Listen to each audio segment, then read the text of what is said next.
Ihaharap bukas ng Armed Forces of the Philippines sa Court of Appeals ang 43 health workers na hinihinalang miyembro ng New People's Army. Sinabi ni AFP Public Affairs Office Chief Lieutenant Colonel Romeo Bronner, batay na rin ito sa kautusan ni AFP Chief Victor Ibrado. Matatanda ang nabigo noong Biyernes ang 2nd Infantry Division ng Philippine Army na iharap sa Appeals Court ang tinaguriang Morong 43 dahil sa katwirang pangseguridad.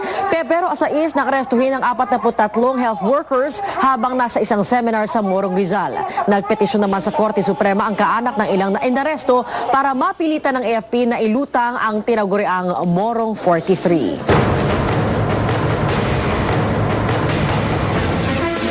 Kapamilya, 86 na araw na lamang po bago ganapin ang kauna-unahang automated elections dito sa bansa. Sa araw ng puso, mga botante ang mistulang diligawan at sinuyo ng mga presidentiables sa iba't ibang bahagi ng bansa. Nagpapatrol si Cesar Dizabal. Lumipad sa Cagayan de Oro si dating Pangulong Joseph Estrada para makipagkita sa iba't ibang religious group. Pagkatapos ay nagtungo siya sa Davao City para sa basbas ni Pastor Apollo Quiboloy kasunod ng anibersaryo ng Kingdom of Jesus Christ. Mga karamihan dito, mga masa. Kaya ako'y nagsisihan. Marami rin natutulungan na mahihirap. Pero kahati ni Erap sa atensyon ni Pastor Apollo Quiboloy si Gilbert Teodoro. Kasama ang kanyang asawang si Congresswoman Nikki, doon na rin nagdiwang ng Araw ng Mga Puso ang mag-asawang Teodoro. Nasa Davao rin si Senador Dick Gordon, pero imbes na kanyang asawa ang kadate, si Bayani Fernando ang kanyang kasama sa pangangampanya. Dumalaw naman si Brother Eddie Villanueva sa Chinese community sa Binondo, Maynila sa pagdiriwang ng Chinese New Year. Kinikilala namin sa Bangon Pilipinas ang napakahalagang role ng Filipino-Chinese group sa ating bansa. Nagtungo naman si Senador Jambi Madrigal sa La Mesa Eco Park. Susunod na lang daw ang date nilang mag-asawa. We will be doing some prayers with some friends tonight with my husband. Patunay na sa Araw ng Mga Puso, todo kayod pa rin ang mga kandidato sa panliligaw sa mga botante. Cecil Ardizabal, Patrol ng Pilipino.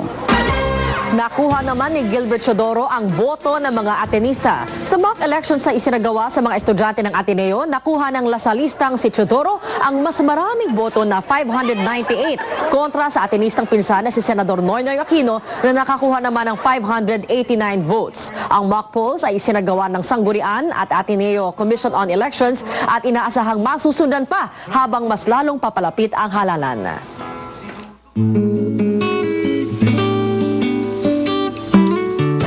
Underwater renewal of vows naman ang gimmick sa 100 Islands sa Alaminos, Pangasinan ngayong Araw ng Mga Puso. Mula Pangasinan nagpapatrol, Cory Quintos. 2 taon nang nagsasama sina Jason at Myra Llavore bilang mag-asawa. Pareho silang mahilig sa pagdadive. Pero ngayong araw, nangyari ang pinaka-memorable nilang karanasan sa ilalim ng dagat. Dahil sa Araw ng Mga Puso, muli silang nagpakasal.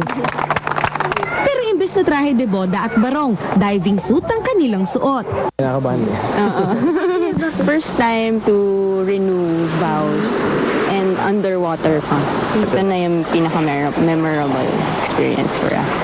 Sa ilalim ng 100 Islands sa Alaminos, Pangasinan, dumaan sila sa mga honor guards na imbes espada, pinsang itinaas para daanan ng mag-asawa.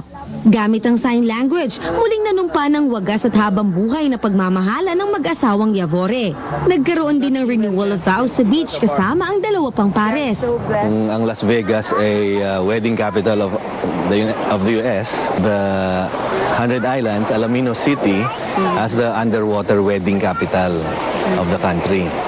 Balak naman ng lokal na pamahalaan na gawing taon-taon ang aktibidad na ito tuwing Araw ng Mga Puso. Cory Quintos, Patrol ng Pilipino, Pangasinan. Manalo ang 3 sa 5 Pinoy boxers na nakipagbakbakan sa mga Latino sa Pinoy Power 3, Latin Fury 13 sa Las Vegas, Nevada. Nagpapatrol, Dayan Casillejo. Si Z. Gores hindi pinalampasan ang pagkakataon na panoorin ng kapwa boksingero bago siya umuwi ng Pilipinas sa Martes. Sorpresa naman ang pagdating ni Manny Pacquiao na bumiyahe mula sa Los Angeles para magbigay suporta sa mandirigmang Pinoy. Sinimula ng welterweight na si Mark Meligan ang atake ng mga Pinoy. 2 beses pinabagsak ni Meligan ang kalaban na si Raymond Gatica. Duguan ng kalaban, hininto ang laban sa 6th round. Panalo ang Pinoy via TKO. Walang power yung suntok niya, parang sampa lang eh. Maganda ang kondisyon ni Bernabe Concepcion, kalaban ng Puerto Rican na si Mario Santiago. Umabot ng 10 rounds ang laban. Panalo via unanimous decision ang Pinoy. Ginawa niya lahat ng makakaya niya para manalo siya, pero sa kabila ng lahat po, pinagpalad pa rin ako. Bigo naman ang Boholano na si Ciso Morales na makuha ang world title kay Fernando Montiel ng Mexico. First round pa lang, bagsak na si Morales matapos makatanggap ng suntok sa gitna ng tiyan. Hindi rin sinwerte si Jerry Fearless Penelosa sa laban kay Eric Morel ng Puerto Rico. Duguan ang mukha ng Pinoy dahil sa dalawang accidental headbutt. Tinuloy ni Jerry ang atake hanggang sa closing bell pero binigay pa rin ang laban kay Morel via split decision. Sa main bout, umarangkada si Nonito Donaire Jr. kalaban ng Meksikano na si Manuel Chango Vargas. Isang left uppercut sa third round ang nagpabagsak kay Vargas. Panalo via knockout ang The Filipino Flash. Gagawin ko lahat, in shape ako, so doon sinabi ng corner ko na si Robert at Jonathan, sabi nila relax lang. Diane Castillejo, patron ng Pilipino, Las Vegas, Nevada. At susunod, PBB Double Up Big Winner Melay, approve na sa danay ng ka-love team na si Jason. Yan sa pagbabalik ng PB Patrol, Linggo.